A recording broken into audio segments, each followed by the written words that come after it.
제가 어린 시절부터 잔병치레가 좀 많았습니다. 결석하지 않고 학교를 1년 동안 다니는 게 이제 소원이었을 정도로 꽤 자주 아팠었는데요. 뭐 일주일 동안 학교에 가지 못한 적도 있고 이제 열이 40 도가 넘어 가지고 응급실에 이제 실려간 적도 있습니다. 그때마다 항상 이제 어머니는 이제 지극정성으로 저를 이제 간호하셨는데요.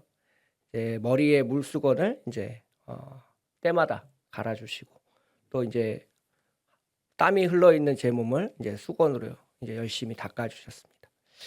이 식사도 잘 못할 때가 많았는데요. 죽을 만들어 주셨는데 요즘 시중에서 파는 죽과는 조금 다릅니다. 진짜 쌀로만 만든 죽이었는데 '무슨 맛이 있을까?' 하면서 먹어 봤는데 꽤 괜찮더라고요.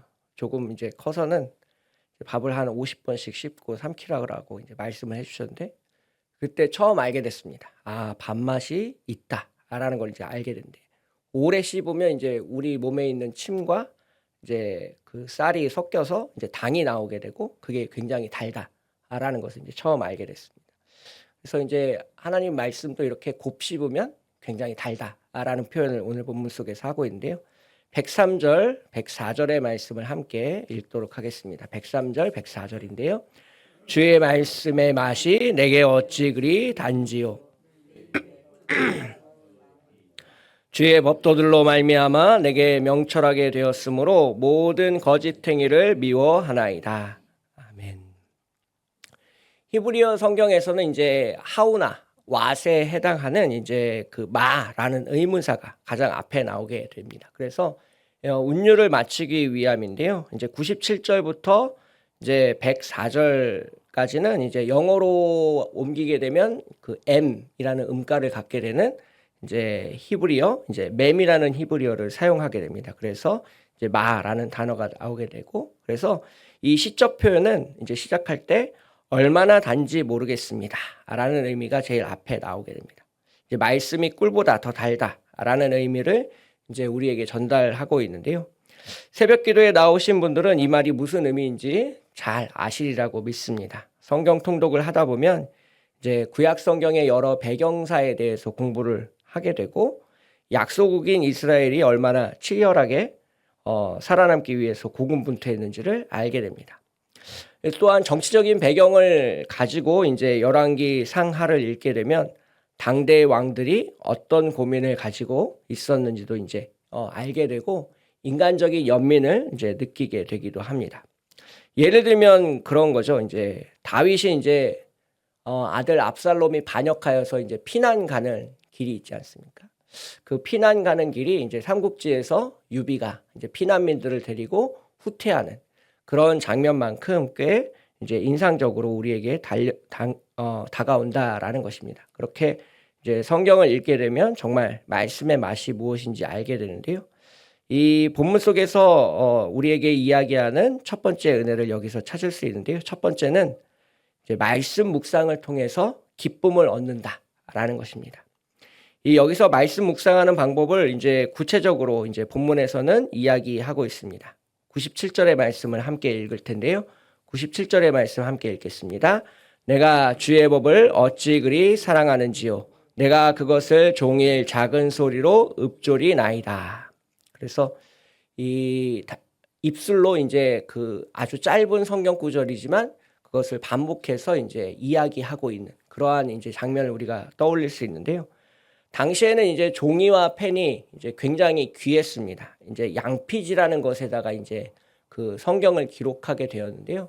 일반 가정집에서는 살 수도 없는 물건이었고, 그래서 이제 마을 전체를 통틀어서 성경 한 권이 있으면 이제 많이 있는 그런 경우였습니다. 그래서 이제 회당에 모여가지고 이제 제사장이 읽어주는 그 짧은 성경 구절과 이제 풀이들을 가지고 이제 집으로 돌아가면서 이제 계속해서 일주일 동안 그것을 묵상하는 습관을 이제 유대인들은 가지고 있었습니다.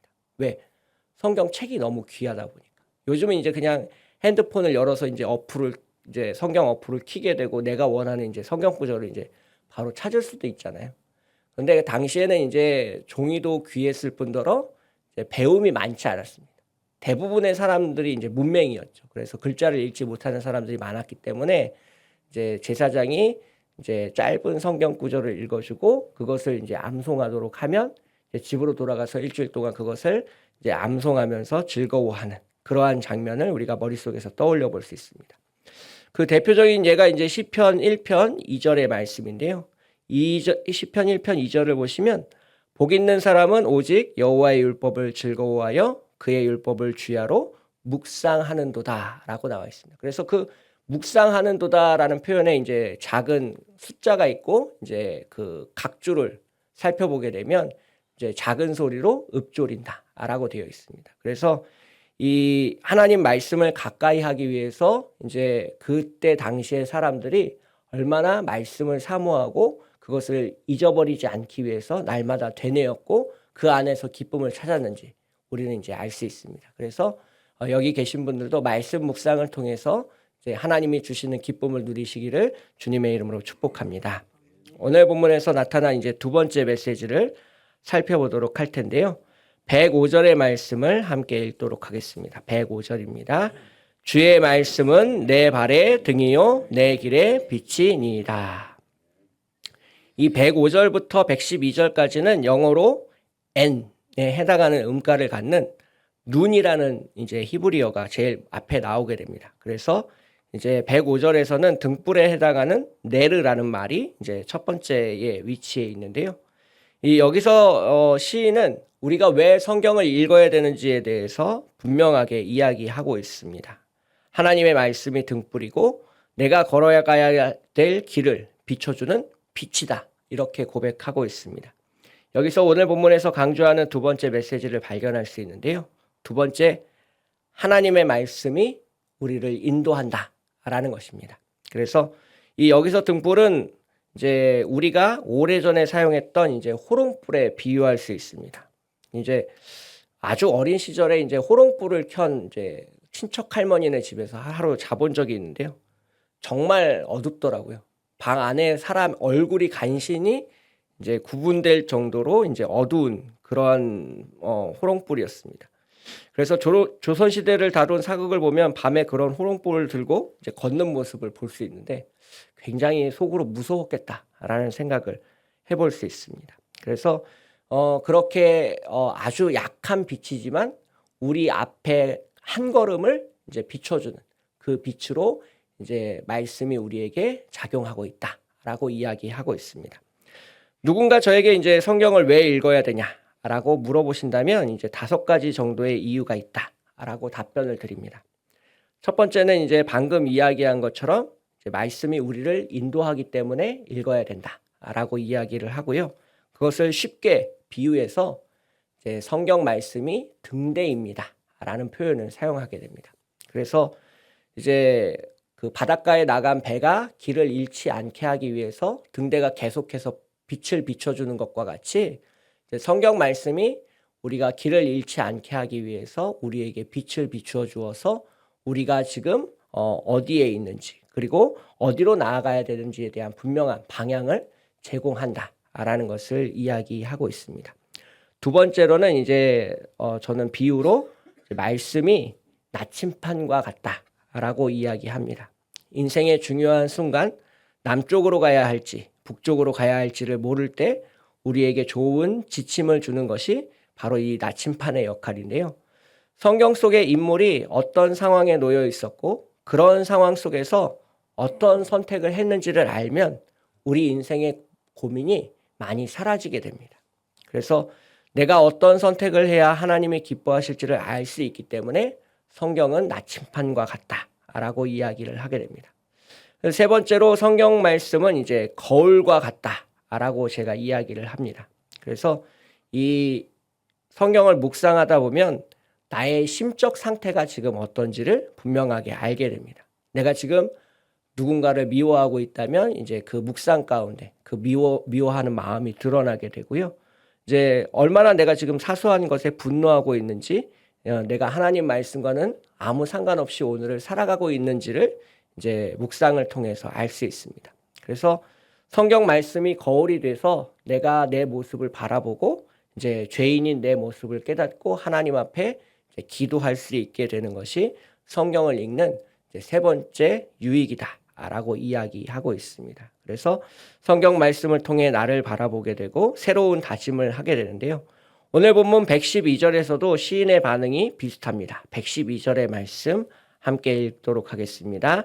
내가 주의 율례들을 영원히 행하려고 내 마음을 기울였나이다. 그래서 하나님의 말씀에 비추어 지금 삐뚤어져 있는 자신의 마음을 되돌려서 주님께로 기울이겠다라는 이제 각오를 새로 다지고 있는 것을 볼 수 있습니다. 그래서 말씀이 등대와 같다, 말씀이 나침반과 같다, 말씀이 거울과 같다. 네 번째로 이제 말씀이 창문과 비슷하다라고 이야기합니다. 그래서 쉽게 말하면 우리가 성경을 통해서 이제 세상의 문제를 바라봐야 된다라는 것이죠. 보통은 이것을 우리는 성경적인 세계관을 공유한다라고 이야기하게 됩니다. 하나님 말씀이 지향하는 가치에 따라서 우리가 세상을 바라보면서 내가 가진 문제를 해결하려고 노력한다는 의미를 담고 있는데요. 그래서 말씀에 선글라스를 써야 한다라는 것과 비슷합니다. 그래서 우리가 이 성경을 통해서 세상을 바라보고 세상이 얼마나 악하고 추한지를 우리가 바라볼 수 있게 되는 것이 성경을 읽는 이제 네 번째 이유가 되겠습니다. 마지막으로 이 성경 말씀은 자석과 같습니다. 이 자석은 이제 자력이라는 힘이 있는데요. 그 자력이라는 힘이 이제 우리를 이제 바꿀 수 있습니다. 제가 이제 초등학교 때 이 그 바늘을 가지고 자석에 계속 문대면 이 바늘이 나중에 자석이 됩니다. 아주 잠깐 동안이지만 자석과 오랫동안 마찰을 하게 되면 이 자석에 있던 자력이 이제 이 바늘로 옮겨가게 돼서 이제 바늘 중간을 실로 묶게 되면 이제 동서남북을 북쪽을 향하게 되는 그러한 이제 실험을 한 적이 있습니다. 마찬가지로 우리가 성경 말씀을 계속해서 묵상하고 읽어내다 보면 이제 정말 그 성경에 있는 말씀의 힘이 나에게서 옮겨져서 내가 정말 하나님의 주시는 힘과 능력으로 무언가를 할 수 있다라는 것을 우리가 깨닫게 되는데요. 히브리서 4장 12절에서는 그런 장면을 이렇게 묘사하고 있습니다. 제가 잠깐 읽겠습니다. 하나님의 말씀은 살아있고 활력이 있어 좌우에 날선 어떤 검보다도 예리하여 혼과 영과 및 관절과 골수를 찔러 쪼개기까지 하며 또 마음의 생각과 뜻을 판단한다라고 히브리서 4장 12절에서 사도 바울이 이야기하고 있습니다. 그래서 성경을 읽고 묵상하는 것이 우리에게 큰 유익이 있다라는 것을 자녀들에게 가르쳐 주시고 이래서 우리가 성경을 읽어야 된다라고 말해줄 수 있는 좋은 어머니, 아버지, 할아버지, 할머니 되시기를 주님의 이름으로 축복하겠습니다. 함께 기도하겠습니다.